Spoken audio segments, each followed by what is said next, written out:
All right, so perfect timing. We are going to dig right in to our fabulous story with Tig, and I've got some questions for Tig, so she's already well prepared. But Tig, I'm going to let you just jump right in. So the first one is just a general question about, tell me a little bit about yourself and why you decided to make a change in your health. Hey guys, the reason I decided to make a big change in myself is because I almost died twice within 12 days of each other last year. Today, a year ago, actually, I was admitted back into the hospital after having surgery on August 10th of last year. I had a thing called diverticulitis, and if you don't know what that is, basically your intestines get little pouches called diverticulum. And when you're not regular and you don't go to the bathroom often or you're constipated and stuff, the fecal matter and bacteria get stuck in there and it causes an infection in those little pouches. Mine was stress-induced, and I ended up having a perforation in my intestine and had to have emergency surgery. They removed the bad section, put in the good section.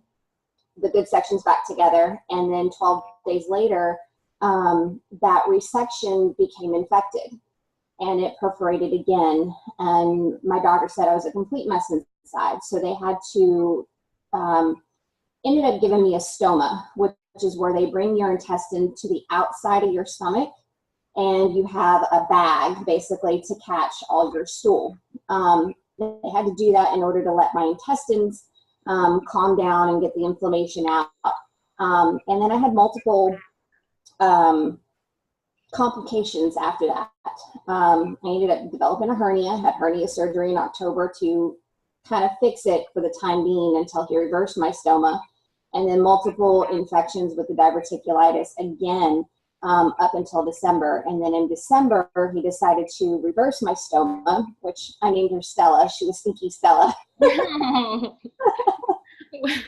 that was the only way I could get through it without being depressed. Yeah.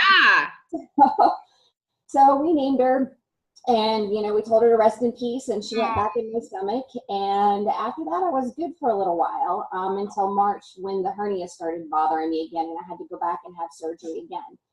So in March, once he cleared me, I was like, okay, I have to do something about my life. I have to lose this weight. I have to be healthy. I want to see my son grow up. I want to be able to be around for him and do things with him, and just be a normal part of my family. I was bedridden for almost 6 months, and I'd blown up to 229 pounds, and as of yesterday, I was down to 188. Wow, Tig, good job. All thanks to you. Oh my gosh. And that's since when? Well, I was at 229 in December, and then I kind of hovered at 220 starting in June when I started playing with you on June 4th. And so here we are today. That is so awesome. Mm-hmm. Wow, good for you. This is what I love. It's the story behind it. Okay, so then obviously you kind of shared like your near-death experience twice. I mean, that's enough to be the tipping point. But is there another, that's pretty much, would you say, the catalyst to what was the shift? That was the biggest catalyst of it all. I was living day to day, basically, oh, well, I'll try this diet and try that diet, looking for the magic pill to hurry up and lose weight and things like that, and just hoping that it would just disappear. And when being almost dying twice, I was like, this isn't going to work. I got to stop the yo-yo thing. You know what's so sad is it's like, it's almost sad that people have to get to that point of like, pretty much I could have lost my life for it to actually be like that change that people make. And this is something completely separate and not a near-death experience. But while I was at the lake, I was being very careful about had this huge brim hat. My husband told me I should be going and picking tomatoes. I'm like, I am protecting myself. This hat is protecting myself. Okay, was wearing sunblock. I have the worst heat rash on my neck. And it literally looks like I have 80-year-old skin on my neck. Now, I know it's going to go away, but in that, I'm looking at myself thinking like, oh my gosh, like, what if this doesn't go away? Like, it took me to see what this could look like to actually realize, like, I go to the pool a lot. I'm always in the sun. I have to protect my skin. you know? And it's like, but it took that. It took a heat rash. It took me actually kind of seeing like, oh my gosh, is this what it's going to look like if I don't protect my skin, to actually start protecting my skin better. So, you know, it's just a good lesson that like, we can't wait for these near-death experiences or to ruin ourselves or our bodies or our intestines or whatever to take control of the things that we can take control of, which is our diet and our exercise and, you know, protecting ourselves. I mean, yours is a completely different, I'm not comparing the two at all, but it's just interesting how, you know, it takes getting to that point that you actually make the change. So would you consider that a blessing? Oh, it's a huge blessing, because honestly, it saddens me that it took that much to get, it took me to, I had to go to that point in order for me to realize and wake up.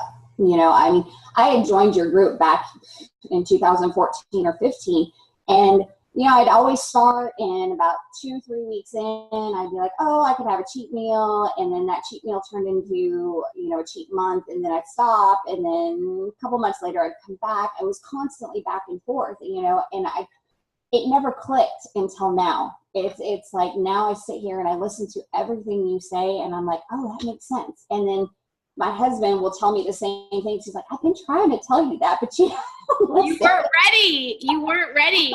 I could say the same thing 2 years ago as I'm saying now, because the truth is the tools are there and they're the same. It's just, you have to be ready to actually implement those tools into your life. And, you know, that's why I have so many clients that are like, are you getting sick of me? Like, you know, I'm not losing the weight. I'm like, no, like, as long as you are consistent and you're consistently here, like there will be that tipping point. There will be that moment. We call it that aha moment or that catalyst where all of a sudden it's like, it makes sense. Yeah. And I had this conversation with another girlfriend of mine that was like, all these years, like what is this, just what you said, like the things that you're saying, like all of a sudden, like they make sense to me now, but it took her 9 years to get there, but that's okay because she finally did. And it's such a freeing feeling, isn't it, Tig?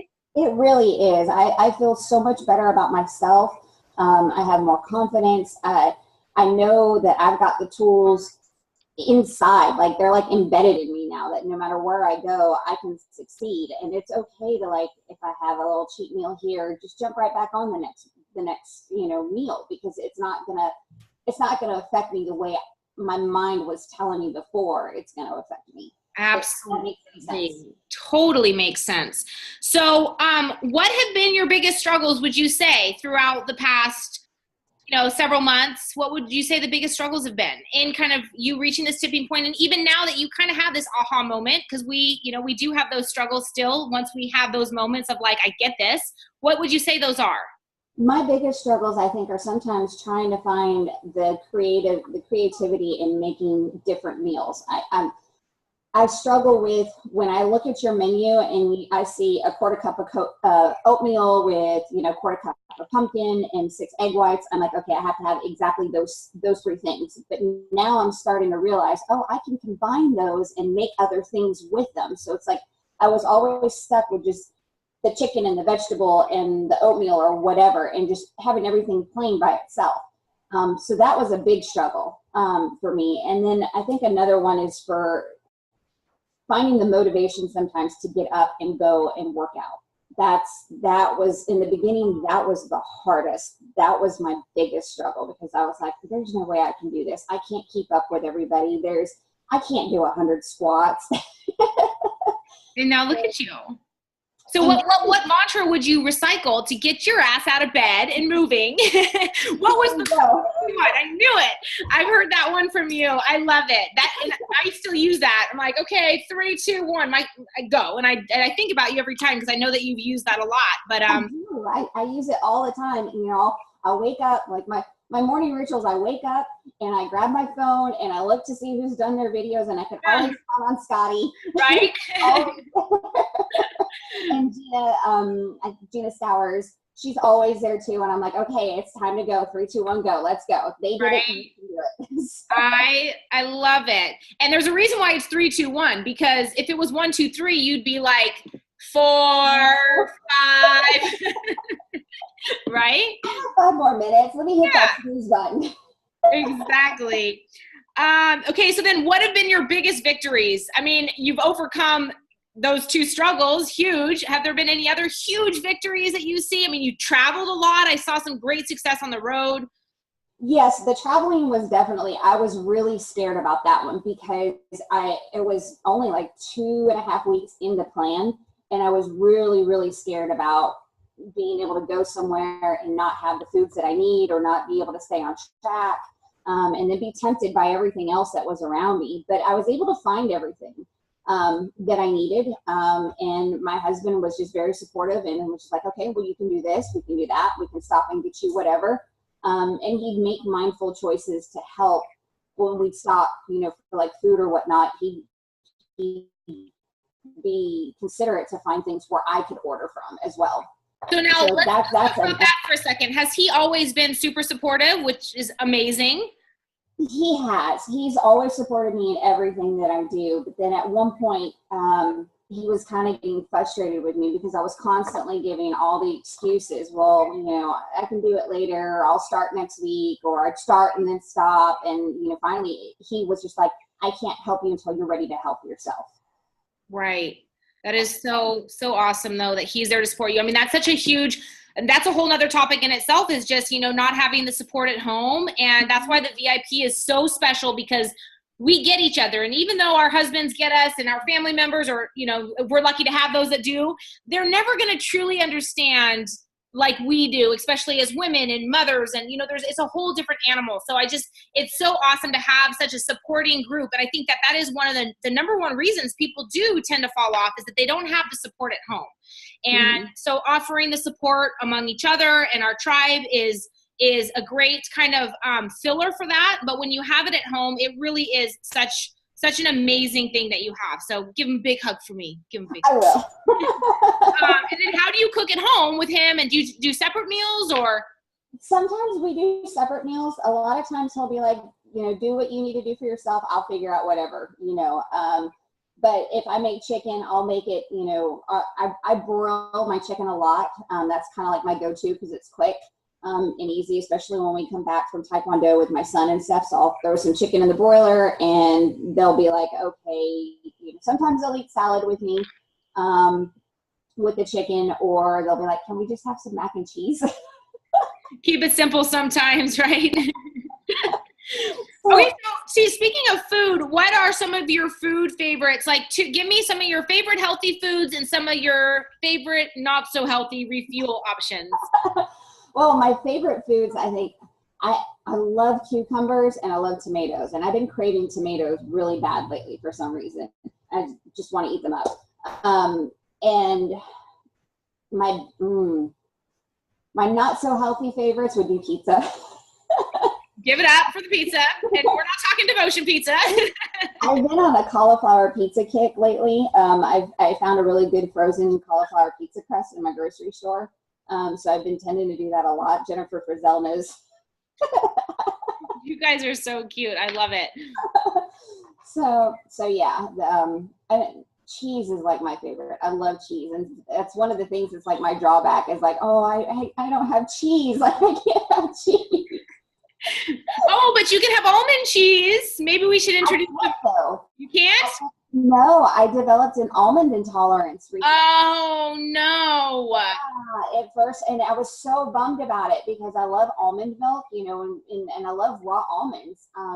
But for some reason, I start getting this burning sensation in my stomach when I eat the almonds. And I was like, So then I tried it again, and it got worse. And it got to the point now, it's like if I have anything with almond in it, the flour, the milk, the almond butter, I actually vomit. Oh my gosh. Yeah. Don't stick to the cheese as a refuel then. So that's okay, so I love this question. This is a fun family question that we used to always ask people when they would come over. And it is, if you were stuck on an island and you could only have 5 foods, what would they be? And I'm not there, so you don't have to like pretend like you're going to be good, okay? So any 5 foods, what would they be? Pizza. Okay, you got pizza. I gotta have my cucumbers and my tomatoes and some sort of I'm not there. Remember, I'm not there. No, I know you're not there, but no, I love those and ice cream. Love it.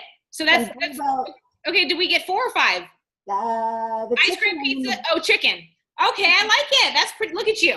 See, little by little, you don't realize it, but you're morphing yourself into like loving and these. Don't you just crave healthy foods? Would you say now with how you're feeling? And I do. I really do. It's like, we'll go somewhere, or I'll see commercials and I'm like, oh, that hamburger from Red Robin looks good. Totally yum.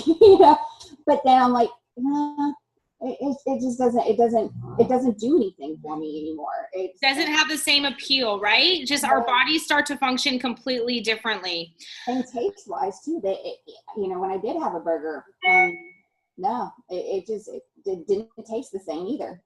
Wow. I'm hearing these big changes, like huge changes that have happened, Tig, like huge. I know you feel it and see it, but from the outside, that's why I'm looking down like a year from now, and it is such an awesome version of you. You have no idea, like the things that you're doing and the choices that you're making. And you just turned 40, right? 41. 41. Okay, I gave you a year. That is so young. That's why I'm like, anytime, no, there's no time that you can start at any period in your life. But even if you started at 60, you still have all those years to feel the way you feel. You're starting at 40, you were feeling this way. Now 41, imagine at 42. I mean, this is your prime. So it's exactly exciting. I'm so excited for you. And then to be a part of this and to actually watch and witness is pretty awesome. Okay, so let's talk about exercise for a second. Your favorite style of exercise. Are you loving the workout, the circuits? Or are you like isolated? Like if you had it your way, what's your favorite way to exercise? I don't know. I mean, I'm definitely enjoying the squats. I love them. I don't think I'll stop doing them once this challenge is over. I like the way they feel, and I like seeing the results that I'm getting from the squats. I'm not a free weight or a weight machine type person. I feel awkward when I go to those things. It's just kind of, it's not, I guess, because I don't know how to use everything properly, and I feel kind of stupid when I go, try to do things like that. So I save those days for like when I go with my husband, and he'll be like, okay, let's do this, and he'll show me how to work them. But my favorite exercise is the kettlebell swing. I love my kettlebells. I love it. Awesome. Well, you're going to love one of the finales next month because we're doing a fun little kettlebell Tabata style. Yeah, super fun. We are finishing out, just so you guys know, we are going to finish out the month with squats. I mean, you can't end mid-month, right? You can't just be like, okay, we're done with squats. I mean, we continue with our squats, but we're keeping up with 100 squats all throughout next month. So we're going to finish strong. So I got you covered there. Yay! And with some swings. Okay, so what would be, like, I know that there's probably a lot of advice, things that you would say to somebody who's just starting out, but, what would be, like, the biggest thing that you would say to somebody who's just starting out on their journey? What would be, like, your biggest piece of advice? My biggest piece of advice is to believe in yourself and to learn to love yourself, because if you can't love yourself first, then you're not going to succeed. You have to love yourself in order to grow. And be able to learn to accept the challenges that are going to come with it, whether it's an exercise or the challenge of trying to figure out what to eat, or that mental struggle of, do I get up and go, or do I, pick this food over this food? You've got to accept everything, and know that, like, especially like in the group, like you say, we're all on our own journey, no matter where we're at a fitness level. Don't be intimidated, be confident in yourself, and know that you can do it. You're stronger than what you think you truly are, and you can handle so much more than what you think you can handle. Don't be intimidated by everybody else, because that was a big thing for me when I'd lurk in the group, and I'd be like, you were a stalker. There's a lot of those closet stalkers. I was a stalker, and I would get to the point to where I was like, I'll never be as fit as Gina, or as fit as Juliana, or Sandra, Seda. I mean, we don't see her in the group very, very often, but I see her separately in Facebook. But I used to see her all the time, and I was like, wow, I'll never get to that point. And now I'm like, I can get to that point. I just have to do it. And we're not there to judge. We're here to help uplift everybody. So whether you're scared to post or show yourself or whatnot, don't be, because I was that way. I was scared, and now I post all the time. And if I don't, then there's something wrong.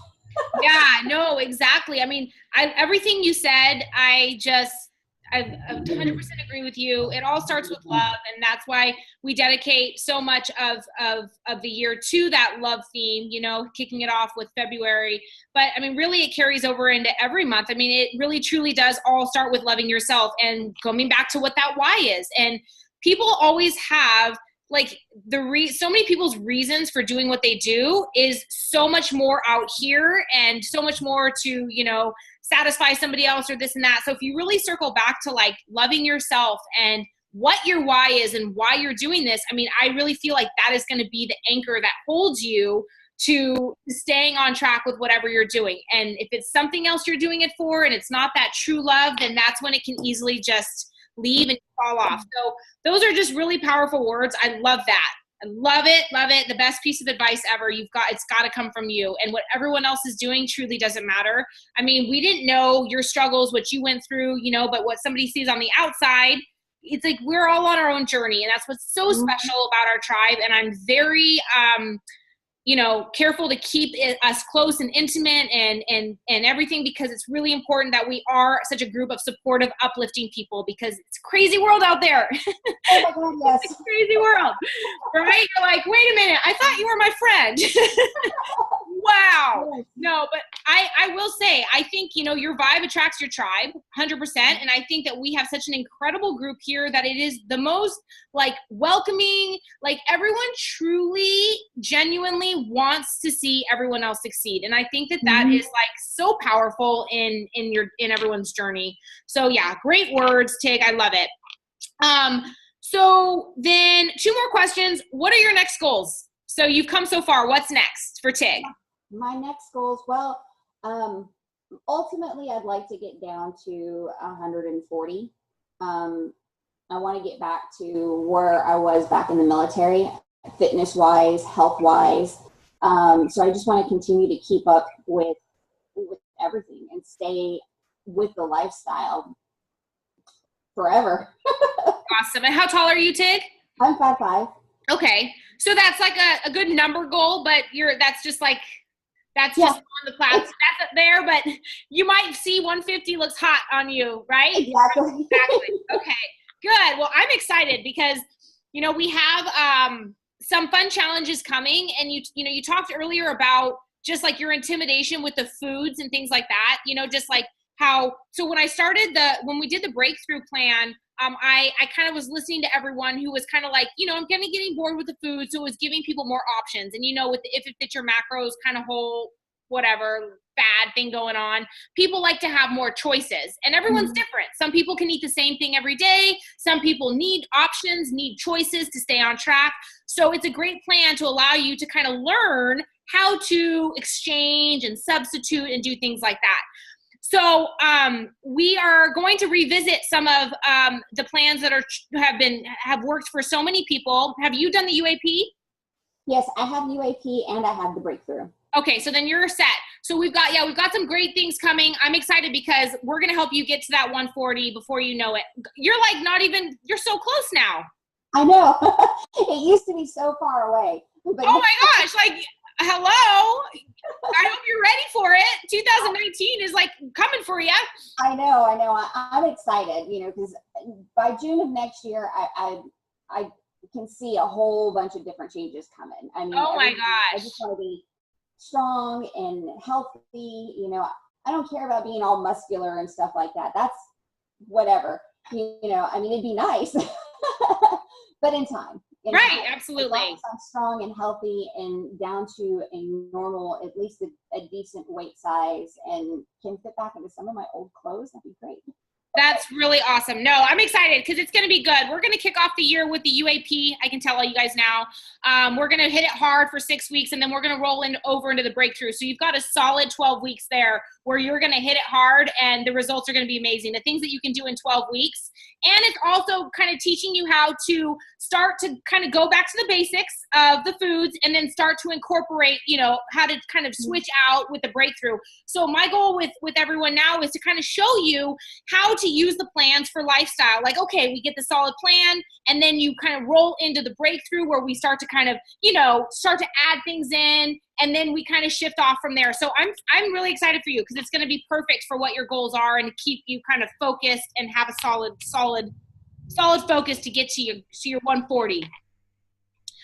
Okay, so then so you see yourself in a year, and you're seeing a beautiful picture. Where do you see yourself in 10 years? Oh, wow. Still rocking the plan. I love it. Still rocking the plan, and hopefully rocking a bikini by that point. I've never worn a bikini in my entire life. Okay, there you go. Thank you. That was what I was looking for. So that's your next challenge, Tig, is when you're ready and in your own time, when you see that bikini shot, that's when we know you've hit the home run. So remember, this is a warm and happy place. So when you're feeling confident, that's going to be your next challenge, Tig. I want you to get yourself a bikini, rock it, and I want to see a picture in your bikini. I want you to when you're ready. But I'm just saying, like, you look gorgeous. When you posted that picture the other day when you went out, the picture that I posted you looked so amazing. And what's really shining from like the post is I kind of look back at the post when you first, started to now, and it's like your whole aura is completely changing. So it's like, it's happening, and you just look so incredible, and it's all coming from that confidence, and it's there. You got to own it, girl. I have my little, do you remember that meme that I posted with the frog talking about confidence, rocking it every day? I'll have to post it again. But I have that in my binder, and every morning when I open it, that's the first picture I see before I go to the plan to see what I'm supposed to eat for the day. I love it. I love it. Oh, I'm so excited for you. And, thank you so much for sharing your story and being the first one. And I hope that more people jump on board. I have a couple people already in the lineup, but it's just really cool to have that true connection and to hear your true story and your struggles. And just thank you for everything that you bring to the page, because it's a lot. And I know by you kind of going from stalker to now you're like one of the star posters, I've seen so many people who have really responded so well to that. So, just thank you, because it really makes a difference for everyone to see like different people posting and doing different things, and that it is possible. So yeah, thank you. You came out strong. You're welcome. It's honestly, I love it. I love the fact that I'm able to help and motivate other people. I mean, ultimately, that's I'm like you. I just want to help people. I want to be. I'm working on my nursing degree right now, and if I can help somebody just by posting a sweaty picture of myself on the beast, then I'm ecstatic to know that helps somebody that day. You're finding your purpose. Mm-hmm. Very, very cool. Well, thank you so much. Yeah, see, Gina's already saying, I can't wait to see your transformation to come. And how about that bikini picture, Gina, right? We want to see that sooner than later. It's coming. I can feel it. Yes, hopefully. I'm hoping by June next year. We'll see. There's nothing sexier than seeing somebody rock. That was always so funny. Like when I was competing, you'd always see the girls that are back there, like kind of scoping you out. Like, they're looking like, okay, how conditioned is she? How's her symmetry? But the funny thing is what you see backstage and then what actually gets displayed on stage are two totally different things. And it could be somebody who might not have the best conditioning, the best symmetry, but if they rock it and they've got that confidence, they will win over anyone that has a more, streamlined, more shredded look because of that confidence. And that is something that I saw as a competitor and then as a judge, because I was a judge for several years, while I was competing. And it's just, it actually like really taught me a lot to see that, because it's like, it doesn't matter, if you are confident in your own skin and rocking your body, truly 100% confident, you are the hottest, sexiest thing out there. And you will look, it doesn't matter what you look like compared to somebody else, but being confident in your own skin does so much more than having a rocking body and kind of walking around like hiding it or just not with that true confidence. So, and that's how I used to feel all the time. It's like when I went out Saturday in that outfit, I was like, I never go out with just a tank top on that's fitted to my body, like never, because I'm so self-conscious about my roles and this and that. But I was like, I feel good. I feel good about myself, and I like the way I look right now, and I'm happy. So. And part of getting past those mental blocks, and I'll just share with you, it was gosh, it was a mantra like years ago, was my own it mantra where, you know, I've always been insecure, believe it or not, about my legs. Like they've streamlined they've come a long ways, but I've always, cause I always had the legs, the thighs that rubbed. And you know, what I did to overcome that was basically own it and let those thighs rub. I would go running and just like own it. And it allowed me to kind of get past that like fear of wearing shorts. So it's like, rather than waiting until you feel that confidence to wear that bikini, maybe it's rocking that bikini now to break through, truly, you know, own it. And like, I'm gonna rock this. And it's not easy at first, because you gotta like be okay with like, I'm okay with this. Like, I'm feeling the thigh rubbing, but it's all good. And then before you know it, you just like, you don't care, you know, you just, when you're running down the boardwalk in those shorts that are your thighs rubbing, people might look at you for a second. They don't even care. They go on with their day. They don't even think twice about you. And I thought about that. Like, you think about that. It's like, we're so focused on like, what, you know, what do we care? Like, people don't think twice about what we look like or what we do. So rock it, you know? So I'm feeling a bikini picture coming really soon. No, I'm proud of you, Tig. Thanks again for sharing your story. And just no, keep up the amazing work. Thank you for everything that you do for all of us. I mean, you're a genius. You're like a magical genius. I don't know how you do it, but I am so thankful to you every single day. I mean, you saved my life, literally saved my life. So thank you. Oh, so much love, girl. One day we'll truly hug and it's going to be amazing. So we're going to connect in 2019. I promise everyone, because it is just going to be a magical, epic experience to be able to just see everybody. Story of my life, right? Story of my life. She's wanting to play and she never plays. Oh my gosh, she's been so quiet this whole time. Really? No, thanks, Tig. Big hugs and so much love, and just keep up the awesome work. And thank you for this opportunity. And I'll see you later today. I'll have to post my squats. I still have to go to the gym tonight. So my husband's like, we'll go tonight when I get off of work. So squats will be later, guys. Awesome. I love it. Thank you so much, Tig. And everyone, please let me know if you want to share your story. We're going to start incorporating these. I think it's a really rad way to get to know each other on a much deeper level. All right. So until next week's Q&A, love you guys all so much. Bye, guys. Love you. Bye, everyone.